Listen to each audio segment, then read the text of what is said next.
Good morning, Scott High School. Welcome to a conversation with Sami Steigman. My name is Max Perry. I am a senior at Randall K. Cooper High School in Union, Kentucky, and I will be your moderator today. I am very excited to introduce you to a very special person. Sami Steigman is a man that refuses to let his experiences define him. He was born on December 21st, 1939, in Bukovina in the Austro-Hungarian Empire. In his early childhood, his family was deported by the Romanians to a labor camp in Ukraine. In 1946, the Romanian government allowed a small group of Jews to resettle. Sami's father, born in Romania proper, decided to return back to Romania and settle in a small town in Transylvania. So with that, I'd like to officially introduce you to Dracula. The Jewish one. Jewish Dracula. In 1961, the entire family moved to Israel, where Sami served in the Israeli Air Force. In 1968, he moved to the United States with neither the language nor the money. In 2016, Sami was awarded the Harmony Power Award at the Museum of Tolerance, and a proclamation from the New York State Assembly, which recognized him for his courage and compassion as a motivational speaker. He has also received other awards and has been featured by several major news organizations, such as the New York Times, Time Magazine, the Washington Post, and CNN. Sami speaks to students all around the world, both on Zoom and in person. Sami, we are incredibly honored to have you here with us today. Now, before we get started, it is crucial to identify why we are here. It's actually pretty simple. Listening to Sami speak is a reminder of how we only get one life. His story may be different from mine, and it might be different from yours, but he is an excellent representation of what it means to be strong in the face of unimaginable circumstances, and to find joy, connection, and success in spite of what you may go through. It is incredibly important to share this amazing individual with our community as a reminder of our responsibility to one another. I hope that as you walk away from this presentation, you leave with a new understanding of the Holocaust, of tolerance, and the importance of speaking up and speaking out. We are in the presence of living history, and a man that has demonstrated throughout his life that I am not what happened to me, I am what I choose to be. With that, Sami, let's go ahead and get started. Good morning, everybody. I am very honored to be here. This is my first time in Kentucky. Hopefully I will return. One of the things that I'm going to start is to tell you a little bit about myself and my parents, because I'm not only a Holocaust survivor, which means I was in one of the three types of camps: concentration camp, labor camp, death camps. In 1991, another group of people were recognized as Holocaust survivors, and they are called the hidden children. These were people that were saved by strangers, hidden by them. At the same time, they lived in the forest, in the sewers, in many ways to escape. I'm also a child of Holocaust survivors, which means I belong to two generations, because my parents also, both of them, survived. And at the same time, I'm also a motivational speaker, and primarily what I want to do is I want you, to be educated. A lot of people have misconception of the Holocaust, when it happened, how it happened, when it happened.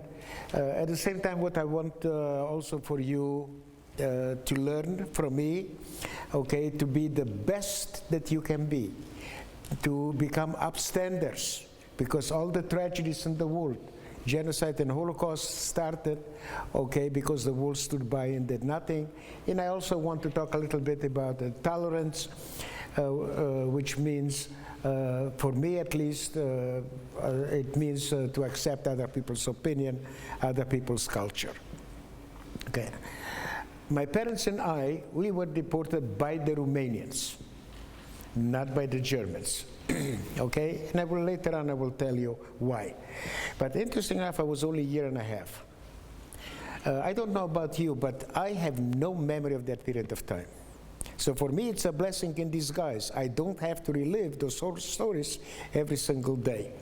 Actually, my first memory, to the best of my knowledge, is when I was around 7 years old, and it's not about the Holocaust, it is about the war itself. At the same time, being so young, and if you will ask any survivor, how come you're alive today, everybody will say luck. There is no rhyme, there is no reason why somebody lived, somebody died. In my particular case, okay, I was never separated from my parents. I was subjected to Nazi medical experimentation. The pain I suffered all my life, you know, and I'm suffering right now. You look at me, you will see me smiling or things, but you will not see it on my face. And I will die in pain. But I have learned to live with the pain. I have a very high pain tolerance, and I'm doing everything that I'm not supposed to do, but I'm living a full life. So after they finished with the medical experiments, came a stage that I was dying of starvation, and there are physical signs: big head, swollen stomach, swollen feet.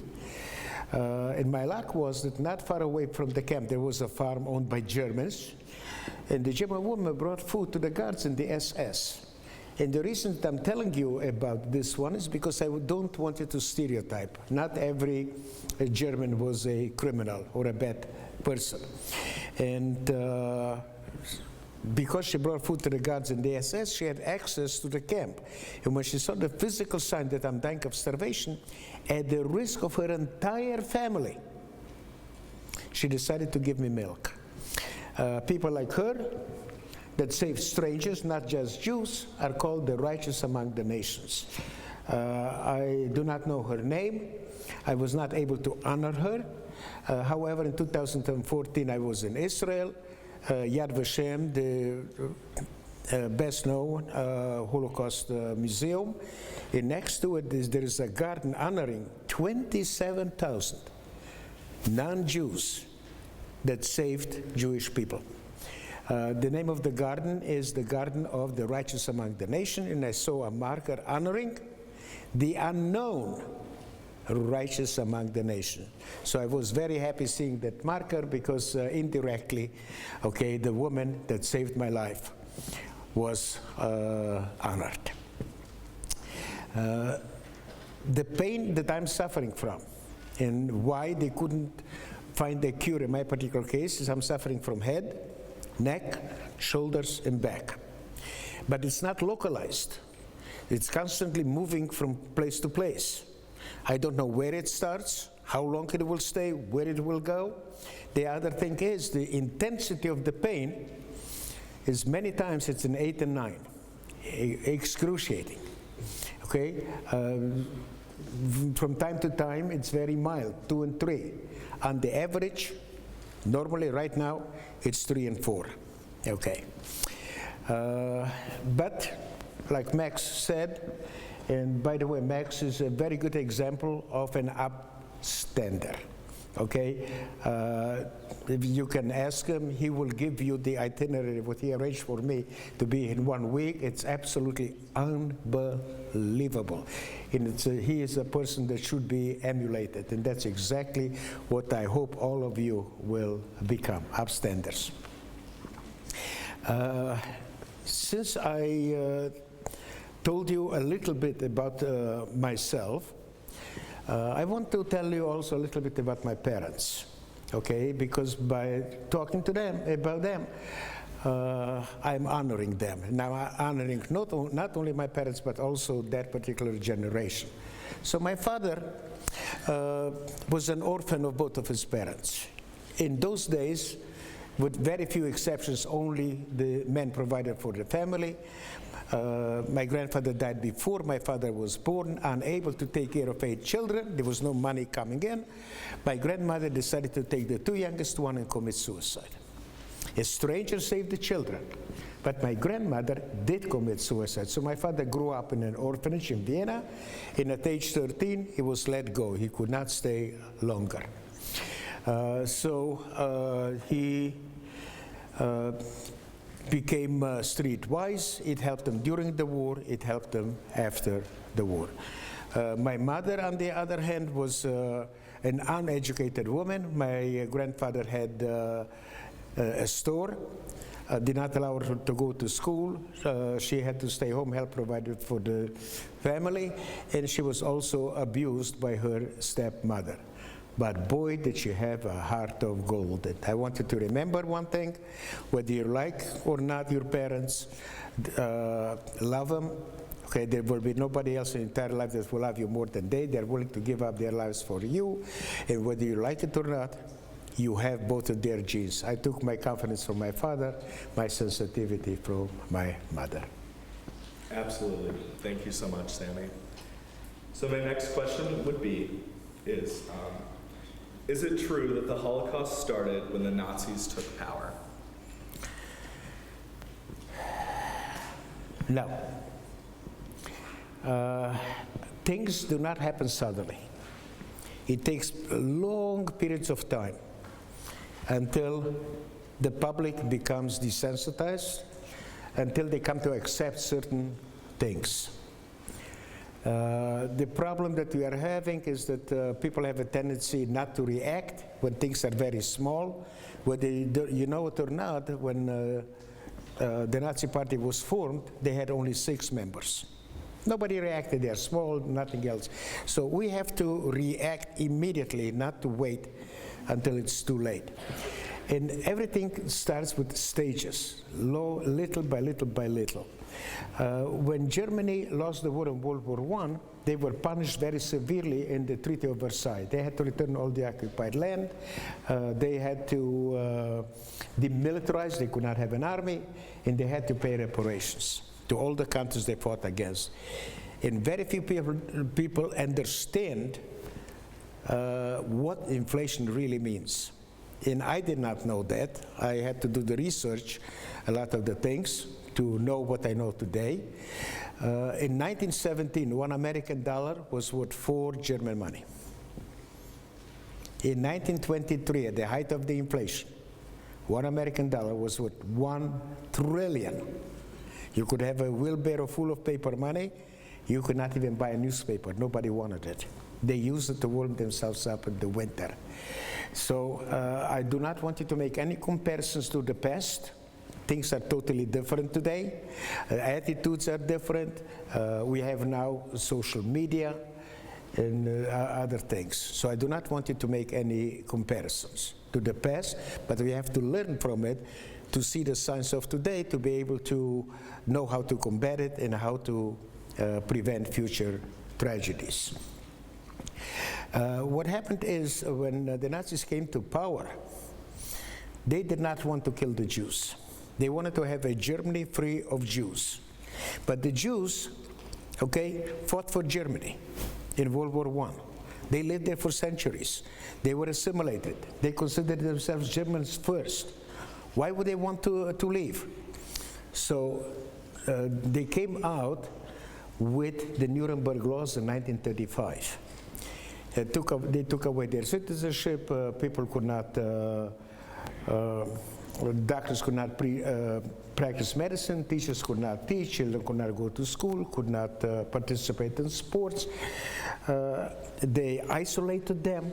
They portrayed them in the newspaper every single day, like a caricature with big noses, with ugly, with beards and everything else.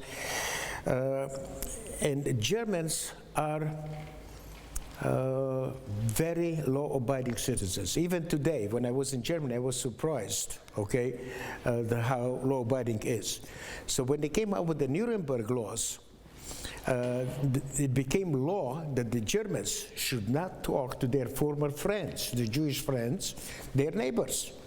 And the Germans felt patriotic, not because that was the law, to patriotic to isolate them. They portrayed the Jews as rats, because just like rats, Jews live all over the world, has nothing to do with numbers, but when you portray somebody by the name of an animal, you actually dehumanize them, and it's a license to hurt them. And people, okay, because it was done every single day in newspaper and television, not television, I mean in documentaries, movies, and everything else, people slowly, okay, accepted that as being as a fact. And it was not only Germany, but they said the Jews are a danger to the world. So, but interestingly enough, although they isolated them, they put them in ghettos, they boycotted their stores and everything else, the Germans were not violent. The violence started only in November 9 and November 10 of 1938, okay, when Austria was annexed by Germany, which means it became part of the Greater Germany. And in Germany and in Austria, they had riots sponsored by the state. They murdered 100 Jews, over 100. They destroyed and burned over 7,500 stores in synagogues, and they put in prison 30,000. When they started the war in World War II, in September 1st, 1939, they attacked Poland. But unlike Europe, which was occupied, Poland was annexed and became part of the great Germany.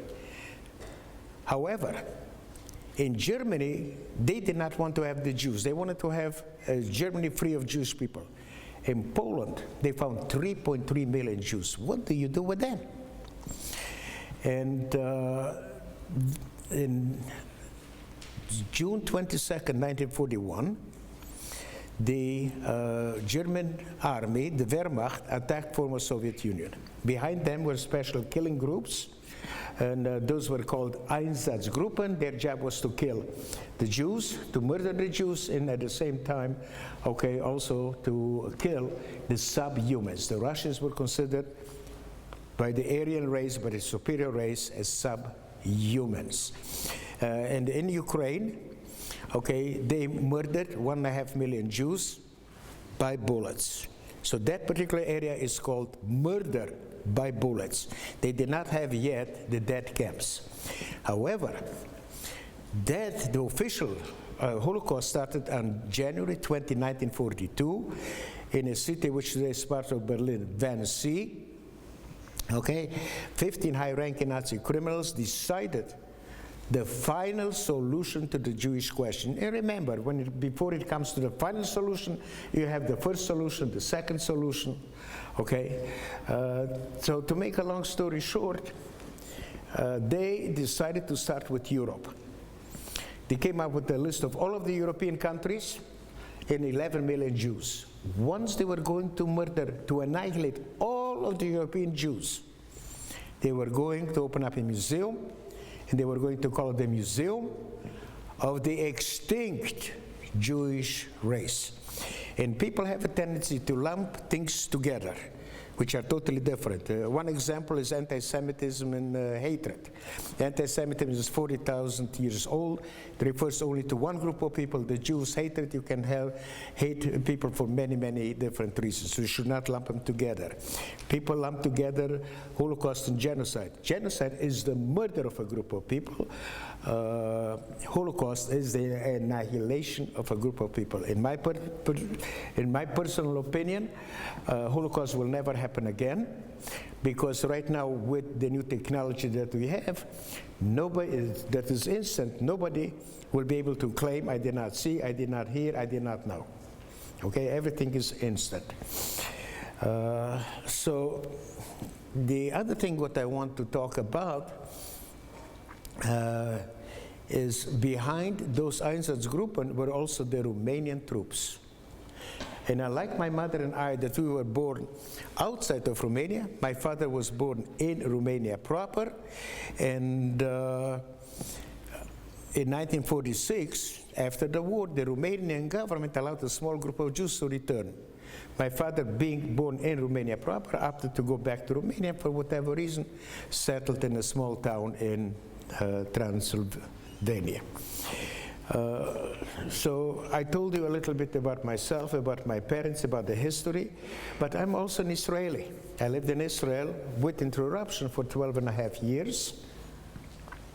And I want for you to understand the relationship between the Holocaust and the state of Israel. During the war, Jews died because we did not have a country. Just a few days ago, we celebrated our national, the Israeli Memorial Day, remembering the people that died for us to have a country. And I also want you to understand the importance of the state of Israel for the Jews in diaspora all over the world.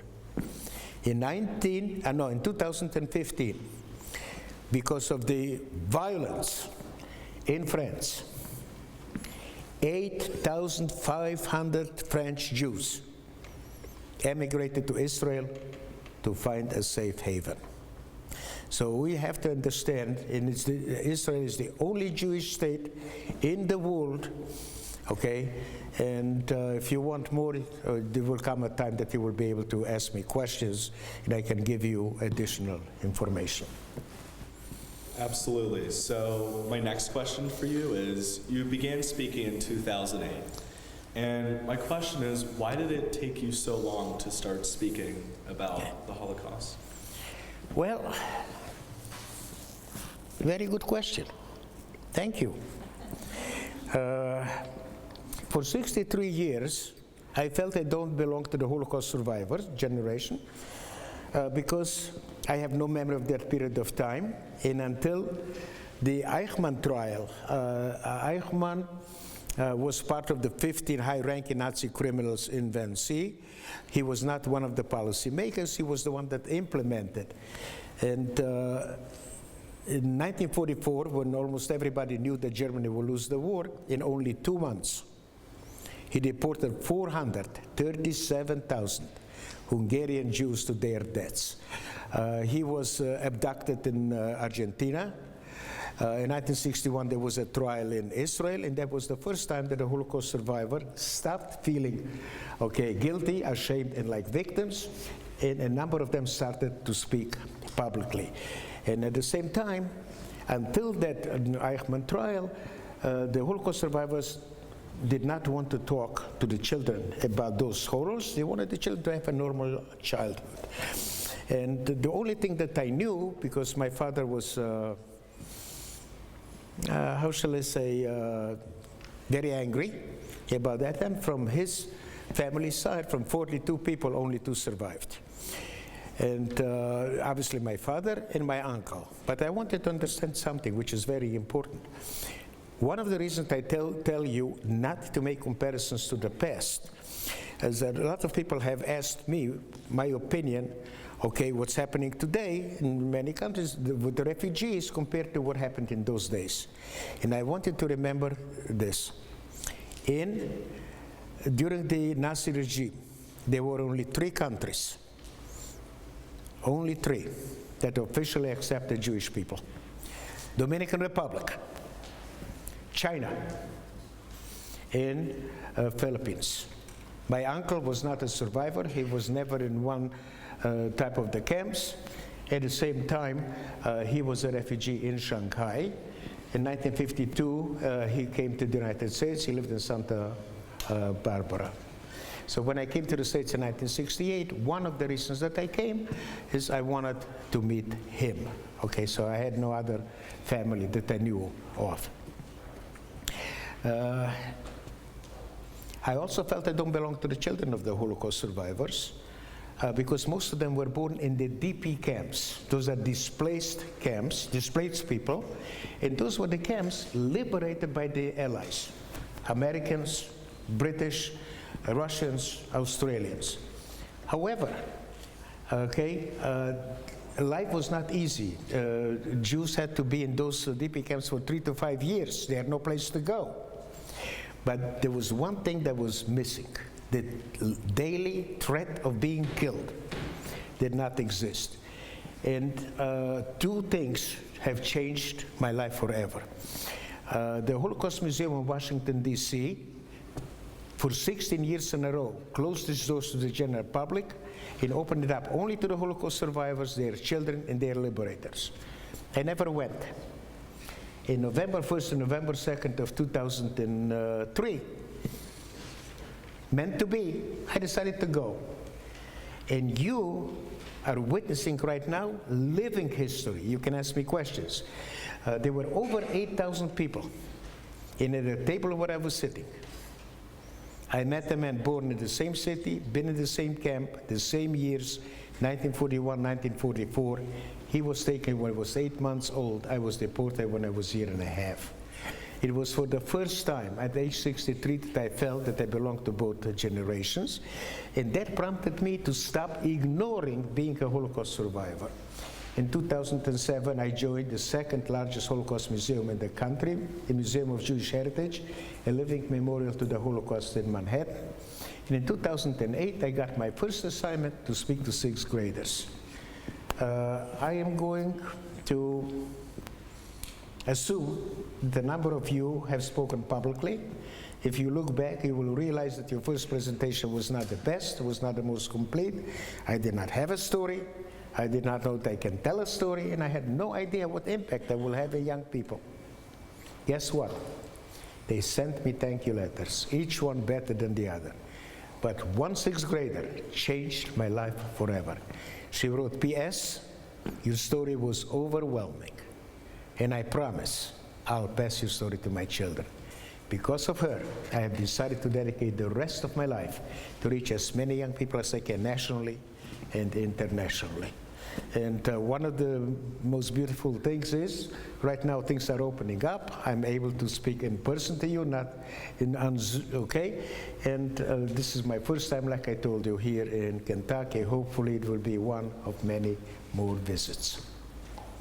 Absolutely, and this trip will actually involve 15 presentations and about 3,000 students will get to hear Sami speak. Okay, give him a big hand. Unreal.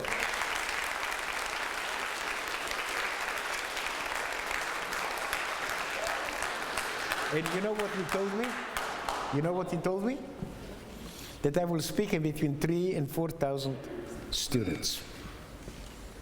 That is an upstander.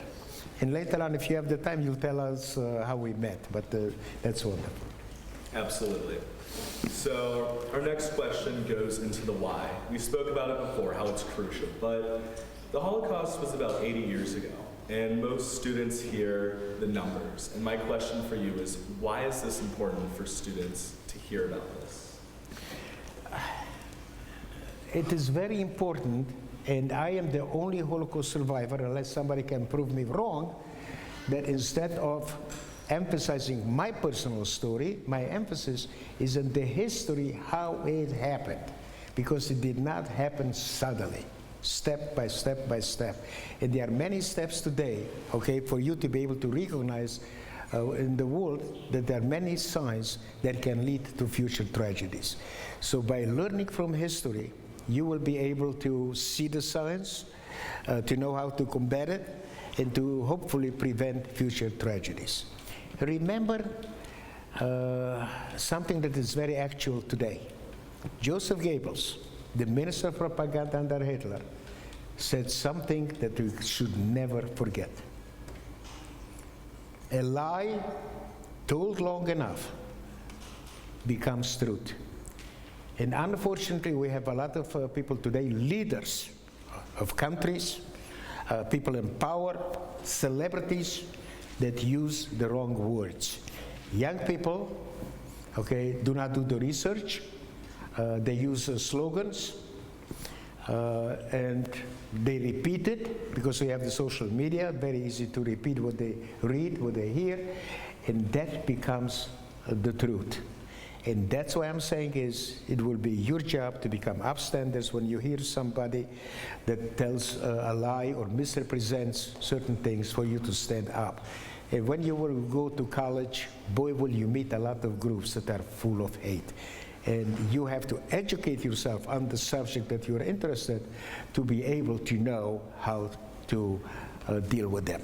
And, you know, and to make sure that false narratives are not perpetuated. Absolutely. And I think it's important to recognize, like Sami said, that in a very short amount of time, a lot of people were sadly murdered. And the people that murdered these Jews and gypsies and socialists and all other kinds of people, they were everyday people. They were butchers, they were carpenters, they were teachers, they were doctors. So how do we go from those normal people to these monsters that go and end up killing people? And my next question for you, Sami, is you asked for me to show this picture, and it's one of the monuments. It's the highest pyramid in Mexico. I've been in Mexico 4 years in a row. I will be there this year for a full month speaking engagement, and my friend has decided to make it a yearly pilgrimage. So, that's the question. So, what exactly does this picture of you have to do with the Holocaust? What does it have to do with your story? Okay. Well, you know something. A Jew answers a question with a question. What do you think? What do you think? Any ideas? Don't be shy. All right, I'm going to pick on someone. Okay. So let's hear your opinion, okay? And after that, I won't pick on anyone yet.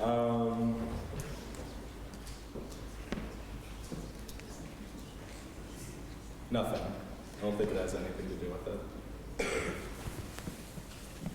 yes, has absolutely nothing to do with the Holocaust. Please show the next slide.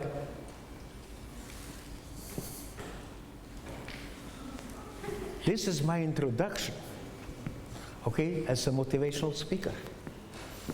And right now, you have the honor to meet the Jewish Rocky Balboa. Okay, what happened is about 5 years ago, I started to have difficulties walking long distances, to go on an incline or climbing stairs. And in 2018, my friend took me to the highest pyramid in Mexico, and many levels. The stairs are very uneven, very high, and my goal was not to make it to the top. My goal was to reach the first level. But I have a competitive spirit, and when I reached the first level and I rested a little bit, I said, why don't I try the second level? Wow, how about the third one? And little by little, by pushing myself, I reached the top. If I wouldn't have the picture, I wouldn't believe that I made it. But I want to tell you, never be satisfied with what you achieved. Always push yourself further, because you will be surprised what is in store for you. I am quite certain that a number of you have failed in the past. In my book, you are not a failure. You will be a failure only if you don't try. And out of the curiosity, I wanted to know, because no successful person has ever become successful without failing several times. And some of the most famous authors that you know, okay, have been rejected many times before they were published, or they were made, like MASH was made into a movie series, TV series, and everything else.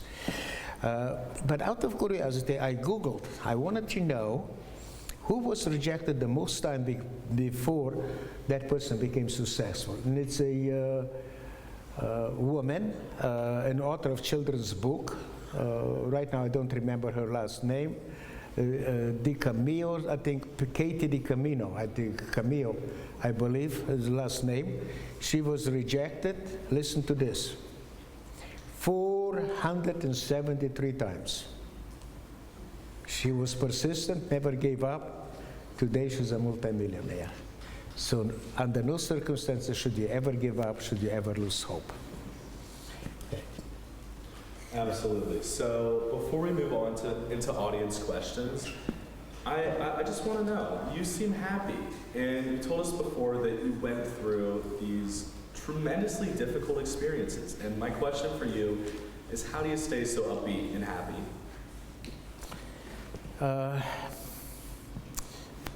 There is a difference between being an optimist and a pessimist, and all my life I was an optimist. If you ask somebody, you know, what do you mean the difference between optimism and pessimism, they will say glass half full, half empty. I have a different definition.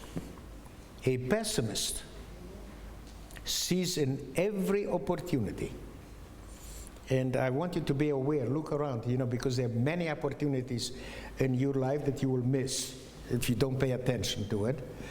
A pessimist sees in every opportunity a problem. An optimist sees in every problem an opportunity. And let me give you an example. I was in the shelter because I was homeless. I'm one of the third of the Holocaust survivors living under the poverty line, and my story was featured in CNN. But interestingly enough, when I was in the shelter, I was at the stage that I was, for the first time in my life, a broken man, and I did not want to live. But I also was a very, very heavy smoker, at least 2.5 packs a day. And I said, you know something, let me see if I still have the will to live. And I said, when I will quit smoking, cold turkey, suddenly, I will recover. I did not say I will try. That's not a commitment. I said I will. December 13, 1996, I had my last cigarette. And today, I can tell you proudly that I don't smoke anymore and I became healthier. Thank you. Thank you. All right, so let's go ahead and open it up to audience questions. Just go ahead and raise your hand if you have a question, and we'll pass you a mic.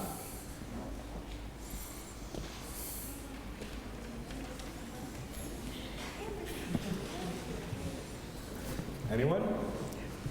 By the way, all of you will have the opportunity to have my website, okay? And with the website, you will have also the opportunity to have the PowerPoint. So a lot of the things, I'm the only one that does it. So not everything that you learn today you will remember, but you'll have the opportunity to check it out. All right, so my question is, before being moved to any labor camps, did you know what was happening to you and at these camps? So before you moved to the labor camps, did you have any idea what was happening? No, even people that were, let's assume, 10 years old or older, they were too young to really know what's happening. You know, once they were older, they remember the things, but I don't think that they fully understood until later.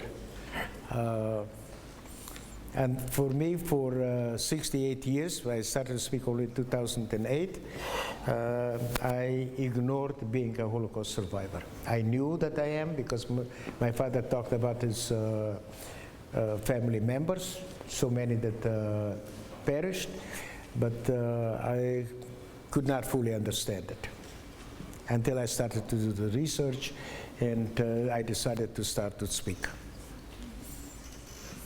Any other questions? No.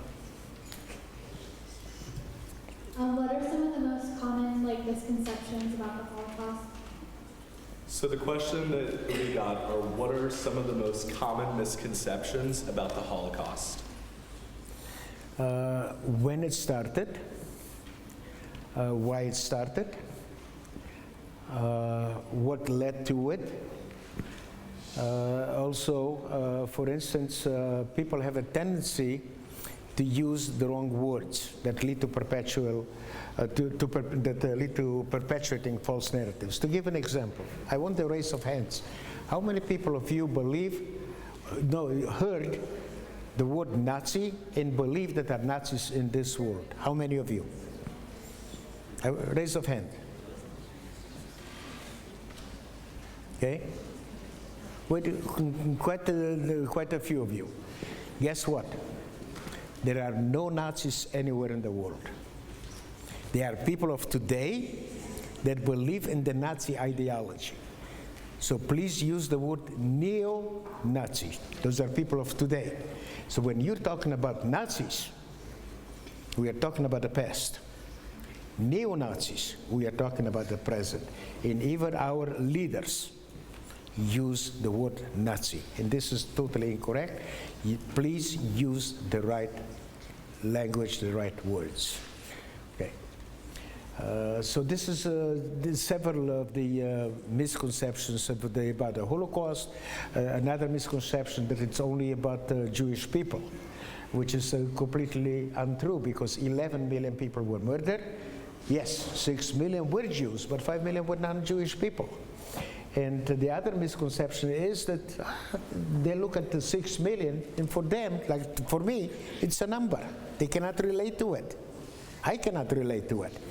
But remember one thing, if you will be on your feet and silent for every victim of the Holocaust, 6 million minutes, you would be on your feet and silent for 11 and a half years.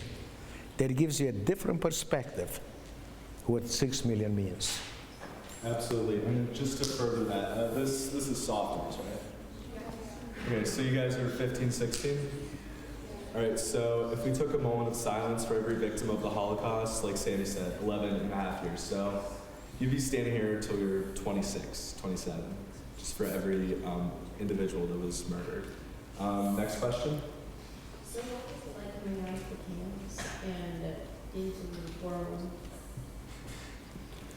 What was it like coming out of the camps and into the world? A simple question, a simple answer. I have no idea. My first memory was when I was 7 years old. I was in the corner of a building, pitch dark. The only lights and the only lights that I saw and the only sounds that I heard from the explosions. For whatever reason is, I was stark naked. Okay? And I felt that I'm in a void and there is nobody there to help me. Although I lived in a very loving family, my parents gave up their lives for the 2 children. I still had that feeling, even being at home. And as a matter of fact, I cannot remember when I was very young associating myself with children my age.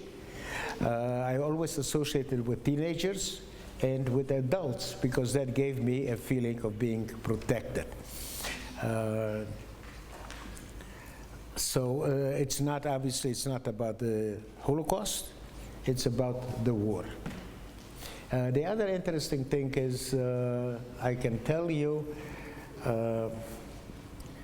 that my father, because he lost so many family members, from 42 only to survive, he felt that he will never buy a German product, he will never set foot in Germany. And living with them, I felt the same way. But once I started to talk about reconciliation. So intellectually, hey, it's very easy to talk about it. And now I'm faced with a challenge.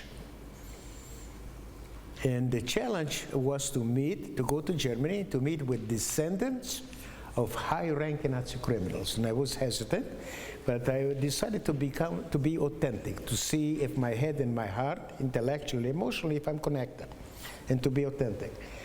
I went, and it was probably the best move that I made in my life. I found that we have more in common than differences. To give an example, one of the people that they became friends, he loved his grandfather. And the grandfather talked, but not what he did. He talked about what happened to him. When his grandfather died, he went in the attic and he found albums that nobody has ever seen. And in the albums, there were pictures, handwritten notes. His grandfather was part of the Einsatzgruppen. And I have seen pictures and hand notes that completely shocked me, that I did not even know. So I learned a lot. And I want you to treat every person as an individual, not part of a group. So when I look at all of you, I don't see you part of a particular group of people. Okay, you're a very diverse group of young people. I see each one as an individual. Okay? Absolutely. And by the way, Jews are not homogenic. Some people can say the Jews are white. We are not white. We have people from Africa, from Ethiopia. We have people from Middle East. Okay, I am white, but a lot of people are not white. So don't stereotype, please. And I gave you an example with the German woman that saved my life, not to stereotype. Definitely a very important determination to make. So my next question is, one of the things that really that you do that inspires me is you find the best and just all these leadership qualities in others. You talk about public speaking to this group and how it's not always easy. And as we begin to wrap up, could you tell me about maybe some students that have inspired you? Who inspired me? That's a very, very good question. Obviously, the first one, the people that inspired me were my parents. Okay? And I have the genes of both of them. Then it was my teacher in school. Okay? I had a teacher that inspired me to push myself to be more, okay? The second grader that I told you that inspired me. And I have a lot of people that inspire me. I have a tendency to learn. Everybody has a role to play. Whether you fulfill that role or not, that is up to you. But all of us are on this earth to fulfill a role. There is another person. I told you something that I'm extremely proud of Max. He's an upstander. But I will want to tell you that a lot of young people say, you know something, what can I do? Okay, I'm looking at you, and probably some of you are saying, what can I do? I'm just one person. I'm so young. And I want to tell you about the German 17-year-old. Because of the spike in anti-Semitism in Germany, she wanted to talk to a Holocaust survivor and find out, his or her opinion and to see how she can combat the anti-Semitism. It so happened that yours truly was recommended, and she recorded a 1-hour interview. And at the end of the school, she wanted to speak to her class and give her presentation, what she wanted to say, and to show the video. In the last minute, she was told that she has only half an hour. Take a look what a 17-year-old has been able to accomplish in half an hour. After the half-an-hour presentation, her classmates said, we want to hear the full presentation. The teacher said, I want you to give your full presentation to the teachers' conference. That gave her an idea to convince the teachers, the school, to invite her to come to Germany. And I told her, I live under the poverty line, so obviously they have to pay for the trip, okay, accommodations. And she said, well, why don't you go to GoFundMe? And I said, number one, I don't promote myself, and I will never ask money for myself. So on her own, she decided to raise money, and she raised so far as I know, 963 euros to enable me to come to Germany. She went to different schools, to the Holocaust Museum, convincing them for me to stay longer and to talk about it. And the icing on the cake, because her half-hour presentation, the teacher said that from now on, every single year, he will take his students to visit Auschwitz. Okay. So I just wanted to realize that you have a lot of power, okay, and you can make a huge, not a difference, a huge difference in somebody's life and in general. So the only thing that you need is you have to have confidence in yourself, to have a mission, and okay, not to be afraid to fail. Absolutely. And now would just be a good time to tell you a little bit about how this came about. And I'll keep it brief, but like we told you before, about 3,000, 4,000 students are going to get to hear Sami speak. And I had met Sami previously on 2 other occasions, and I decided that it was really important for students to listen to a man that could inspire them, and he can teach tolerance and what's really important, and that's being there for each other, having a responsibility to one another, and just being a kind individual. So 3,000 to 4,000 students, it's not easy. We're going to go to about 15 presentations, but the important thing is that it's happening. And I'm a student in high school, and you guys are too. So what I'm saying is that you guys have the ability to do this too. You guys, I encourage you to go back to your school and find a project that you are passionate about. And go back and do something about it. I was passionate about Holocaust education, so I did this. There's nothing stopping you from doing something similar right here at Scott. And I believe we have one last question up there. Motivation not to fulfill your camps. Could you repeat, please? What was his motivation not to give up while he was in the camps? So what was the motivation not to give up while you were in the camps? Well, at that particular time, I did not have any motivation because I did not know what's happening. But my parents had a double duty. Number one, not only to survive, but also to take care of me. And to give an example, in Ukraine, the winter is bitterly cold. And for a loaf of bread, okay, my father gave up his winter coat. So being so young, obviously I did not have any motivation, okay, to survive. I did not know what's happening, but my parents had, okay, to make sure that not only they survive, but to make sure that I survive.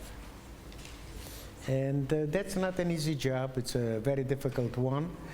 I've spoken to survivors that were in 10 different camps.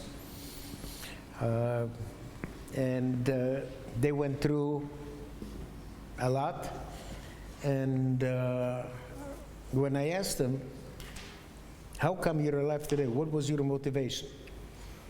And they said the only thing that they had in their mind is to survive, to tell the world what's happening. So the world will never forget, so the people will learn, okay, and to prevent other tragedies like that. Absolutely. Thank you all for listening to Mr. Steigman speak. Let's move on. And give yourself a big hand.